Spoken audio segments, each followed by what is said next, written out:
Okay, welcome. Let us start today. Force and Newton's law of motion. After the end of this lesson, you will be able to understand force in natures and the types of forces, Newton's first law of motions, mass and weights, Newton's second law of motion, and Newton's third law of motion, as well as application of Newton's laws. So stay with me up to the end of this lesson. Let us start from the definition of forces. What are forces? When you are looking at this image, what will you understand from this one? A man pushes a stick or pulls this thing, which means he's applying a force, which means his whole bodies are applying forces. So we can say force is, in simple term, a push or a pull of something, and it has a magnitude and direction, which means force is a vector, a physical quantity. The force can be measured using spring balance. We can use spring balance to measure forces, and the SI unit of force is Newton. The SI unit of force is Newton, which means it's a derived SI unit for force. And don't forget that all forces are vector quantity. So in how many groups can we categorize forces? There are plenty examples of forces, but if you look deeper, force falls into 4 categories or into 4 groups. Some of them these are electromagnetic force, gravity, strong nuclear force, weak nuclear forces. We can also categorize force as contact or non-contact force. When we say from its name, contact and non-contact, so force that need object to be touched before their effects can be noticed are called contact forces, which means contact force need an object to be touch each other's in order to understand their effect, or in order to see their effect we have to see that objects to be touch each other's, or force that act over a distance and do not need object to be touching is called non-contact force. So in non-contact force, the object may be far apart, no problem, but they act over a distance. They do not need one object to be touching each other's. So look at this guys is playing a ball.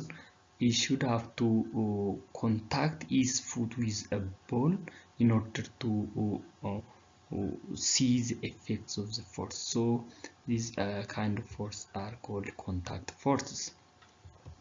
And when you come to see the force between two magnets, even though the magnets are far apart, they can interact each other's, and so we can categorize such kind of force as non-contact forces. So can you list some examples of contact force and non-contact force? Let it be your homework. Another topic is what effect force to have. The force, we have seen talking about the force, but we see the effects of the force. We can't see the force itself, but we see the effects of the force in our daily life experience. For example, a guy riding a bicycle, or if you push a balloon into waves, it will explode, and this will all force can be speed up. The force can speed up, slow down, or change direction of motion of the object, which means force can make an object speed up, slow down, or change direction of that object's motion. So we can say that force can make an object accelerate, or if you apply force in multi-direction, more than force in multi-direction to an object, then it can also change the shape of the object. So what are effects of forces? force can change shape of the object, it can make an object speed up, it can make an object slow down, or change direction of motion. Don't forget, these are effects of forces. So let us come to Newton's first law of motion, or sometimes you call him inertia, law of inertia. So Newton's first law of motion explains what effect force have on object. We have said that the effects of force are to make an object speed up, slow down, or change direction of motion. We have said that. So Newton's first law states that an object will remain at rest. An object at rest will continue at rest or traveling at constant velocity unless acted upon by an external force, which means if there is no need external force act on an object, that object will remain at rest or travel at constant velocity. This is called first law of Newton's law of motions, or we can call it law of inertia. And that property of an object to remain at rest or traveling at constant velocity is called inertia. That property of a body to remain at rest or to remain in motion with constant velocity is called inertia. So inertia is a property of an object. Let us come to mass and weight. In our daily talking, even in our daily life, we are sometimes confused with the term mass and weight, but they are very different. Mass is a basic physical quantity, which is a measure of amount of stuff or matter in something, which means our mass depends on what we eat, what we intake. And unlike weights, mass do not vary with location. Don't forget that weights vary with location. And the inertia of an object depends on its mass. So an inertia of an object depends on that object's mass, which means an object with greater mass will have greater inertia. And weight is a kind of force, and it is a kind of derived physical quantity which can be derived from mass and gravitational field strength, which is weight is equals to mass times gravity. So what is their basic difference? Please differentiate the main difference between these two. I have said what is needed to be said, but you should have to make a table and list their basic differences. Another content of our today's lesson is Hooke's law. Robert Hooke was another physicist working in London around the same time as Newton, but he preferred to the effects of force add on springs. He used spring to investigate the effects of the force, and he found that the extension of the spring was directly proportional to the force applied. He found that, which means before the Hooke's, no one got these concepts. So he found a new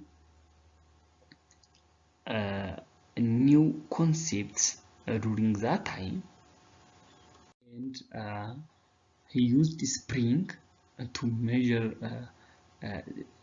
the force and extension.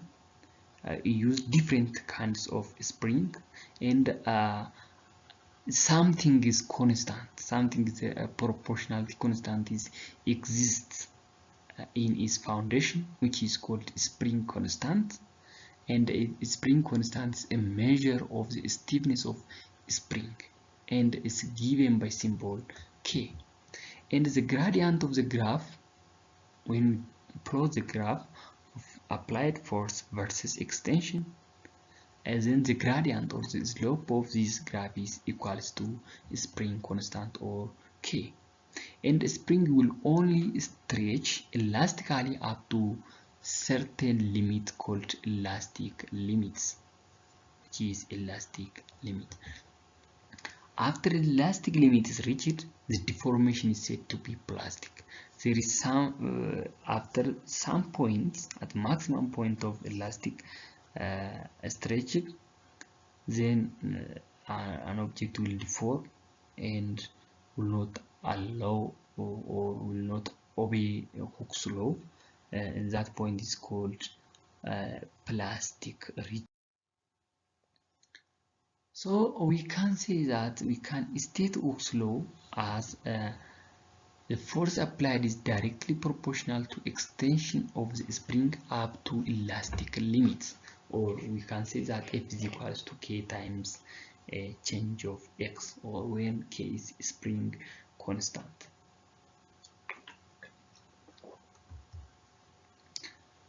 So when we plot the graph of force versus extension, just like this one, these proportionals are Hooke's law region, which means elastic region, and this one is a limit of limit of proportionality. After limit of proportionality, this one is a plastic region, and the slope of this graph is, we have said that spring constant, which is K, or spring constant is the measure of stiffness of the spring. You have said that. Let us see this using this simulated graph. Let us see. This one is our measurements. We use this one to measure the force. Weights, which means since it is downward, it should be the weight of an object. When the weight of an object is 1 Newton, extension is 2. Look here, we have 1 Newton weight here, and extension is 2. Then what if we make the weight 2 Newton, extension is 4? Look, their increment is in proportional way, which means in straight way. When the weight is 3 Newton, the extension is 6, which means it's increased in similar fashions. About 4, 8, it increased in similar fashion again. But after 5, what it will be? If it is 10, is again elastic. Oh no, it's 11, which means now it's not allowing Hooke's law, which means it's deformed somewhat. So after this point, elastic limit is reached now. So the elastic limit can be seen on the graph. This is where it stops obeying Hooke's law. It's the point where Hooke's law is deviated here. So from here up to here is elastic region. From this one again, plus this point is elastic limits. Look here again now. When we apply 6 Newton, it will become 50 Newton, which is very different from our previous this to one. This is how we can plot force versus extension, and we can get spring constant from this one. But after this one, this is a plastic region. This one is elastic region. Let us see examples. A weight of 8.7 Newton is attached to a spring that has spring constant of 119 Newton per meter. How much will the spring stretch? Here we have given a force which is 8.7 Newton and the spring constant which is 119 Newton per meter. So we are asked to find extension X. So we can use the formula F is equals to K times X. Here X, assume X initially 0, then we can get X is equals to 4.6 times 10 raised to minus 2 meters. Another example, let us see. A force of 5 Newton causes to 0.15 meter. How far will it stretch if the force is 10 Newton? The spring is stretched. which means here you can see just like so, when the force is 5 Newton, extension is 0.15. But what if the force is 10 Newton, which means if we double the force, what will be the extension? Since they are direct, they have direct relationship, it will also double, which means just like so, this was the line of proportionality. So at what is this point? If here is 0.15, so simply we can multiply this by 2, you can get 10. Again we can multiply this one by 2 and we can get the value of unknown here, so which is 0.03 meter. So what quantity does the slope represent? The slope means gradient. We have said that. So you can compare gradient means change of y over change of x with this one, and you can get the spring constant or k, the value, and it represents this spring constant. Now let us compare this stiffness of the springs depend on their graphs. Sometimes you may ask just such kind of questions. Comparing two springs that stretch different amounts, we can apply the same force to both springs and identify which is more stiffer than one. Look here, we have the same force here, but for spring B, the stretch is here, extension is here. For A, extension is here, which means for the same force, spring A stretches more and spring B stretches less, which means spring A stretches more and spring B is stiffer than A, which means the spring constant of B is greater than that of A.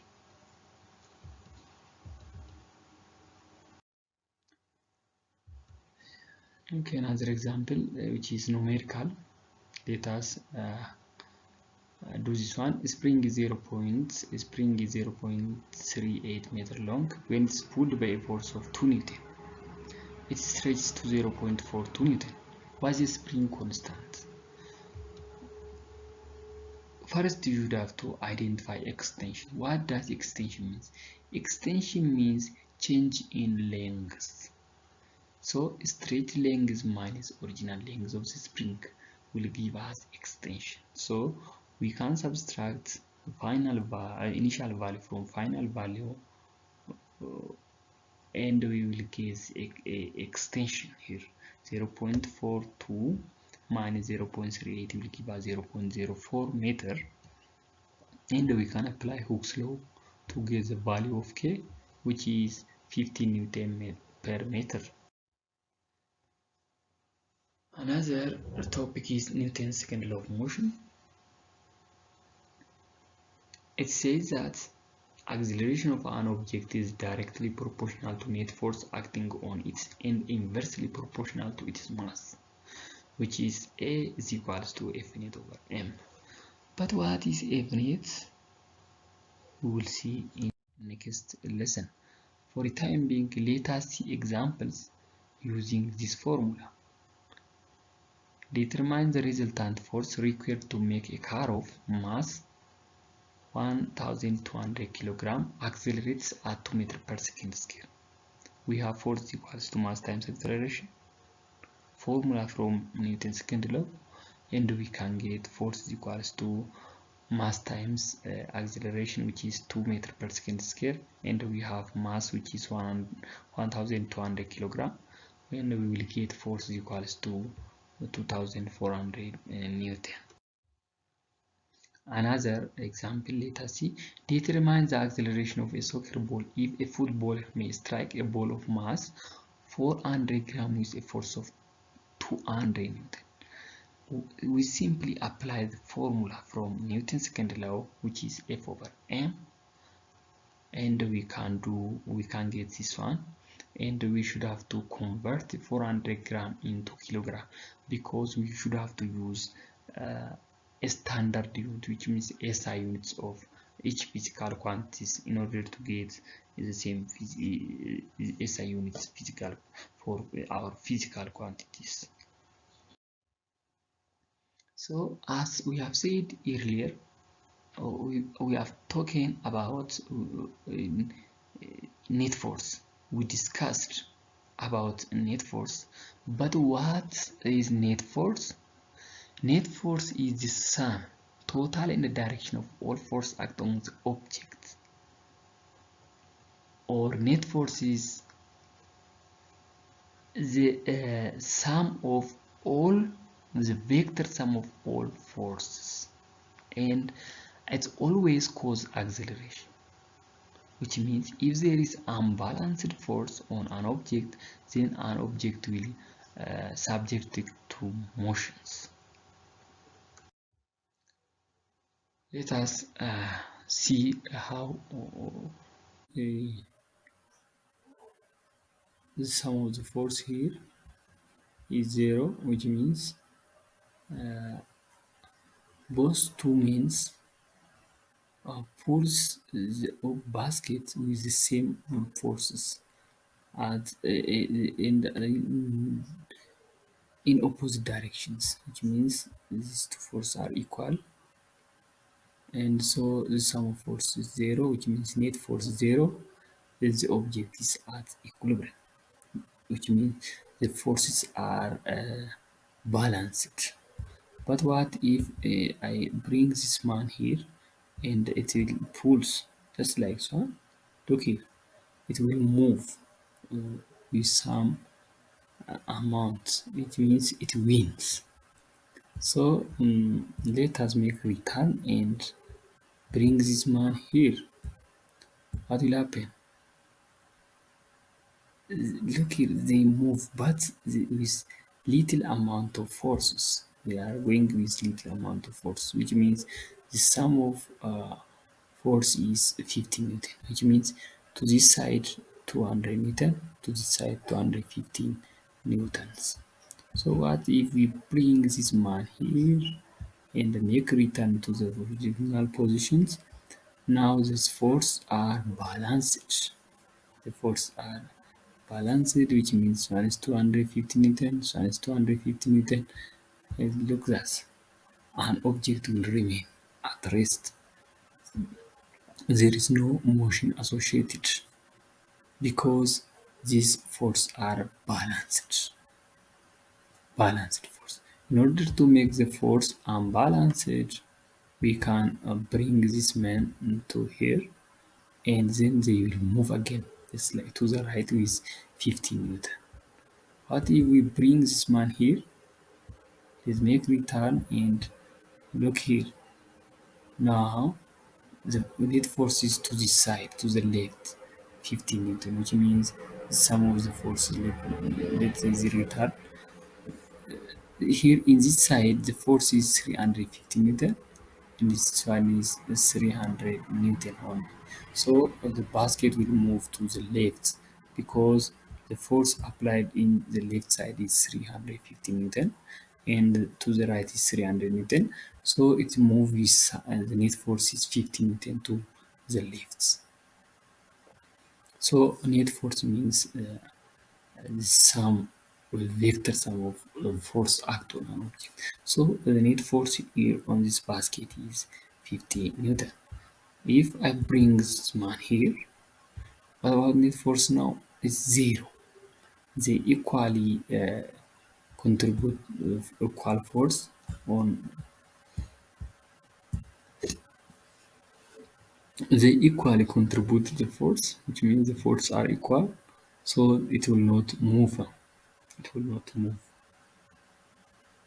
But if you if you bring this man again, it will move just like so. Let us make pause and restart, and this man is back again. What will happen? Again the force is equal and it will not move. So What if I took this one and what about now? It will move to the right, the left now. Let us make the return and bring this one down here again. There is no motion. What if release, turn and go now? Just is moving to the right. So we are talking about unbalanced force here. So the force is unbalanced to this side. So when we talk about balanced and unbalanced force, we should have to remember this one. Let us back to our main lesson. Okay, let us see example 3. A 15 Newton applied force drags an 8.16 kilogram log to the right across a horizontal surface. What is the acceleration of the log if the force is of friction is 40 Newton? Here we have mass, applied force, and frictional force. Two kinds of force are available here. Let us make using free body diagram here. An object accelerating in this direction is a normal force and the gravitational force, but frictional force in the opposite direction to this one.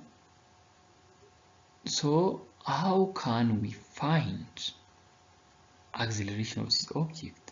First, you need to find net force, which is force applied minus frictional force, which is equal with mass times acceleration. So force applied is 50 Newton and frictional force is 40 Newton, and we can make it equal with 8.16 mass times acceleration to get acceleration 1.23 meter per second square.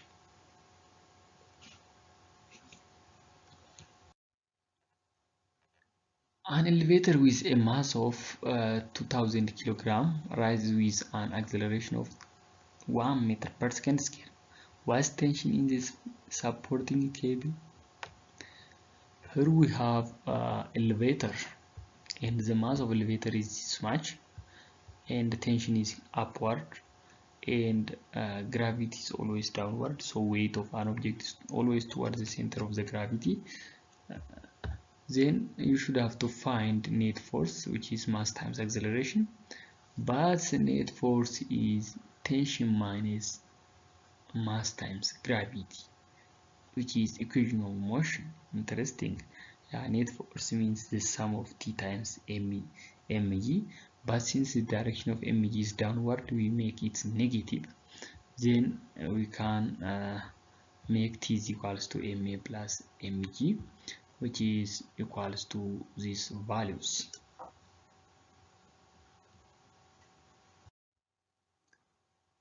Another topic is equilibrium.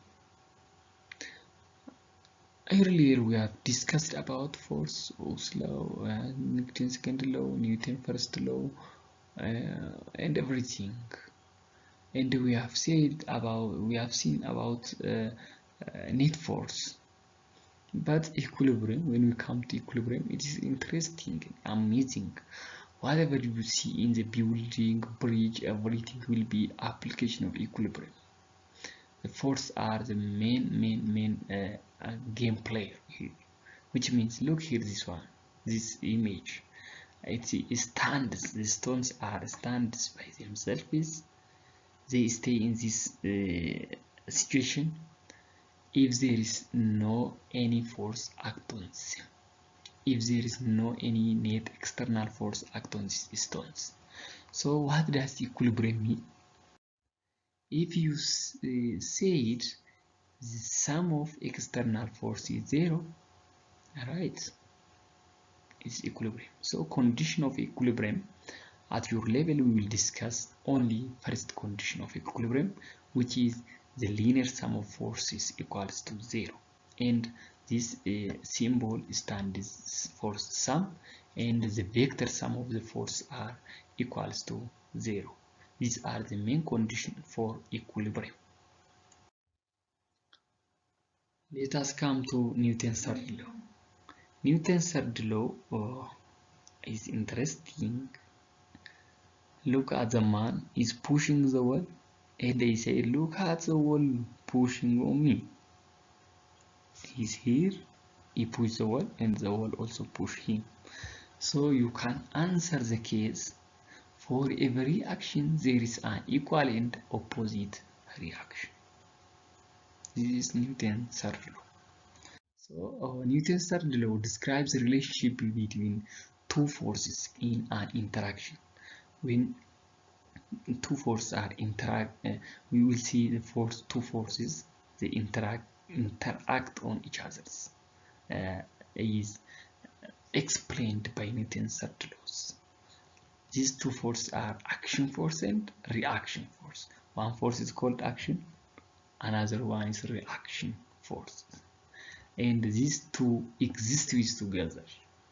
We cannot get even isolated of them, and they are equal in magnitude or in strength and opposite in direction, and they also occur at the same time, which means they act simultaneously, and they act on different body, and they are the same type of forces.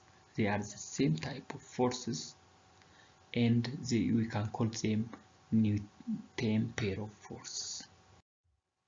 So how can we identify action and reaction pairs? When an action A exerts force on B, then the reaction simply B exert force on A.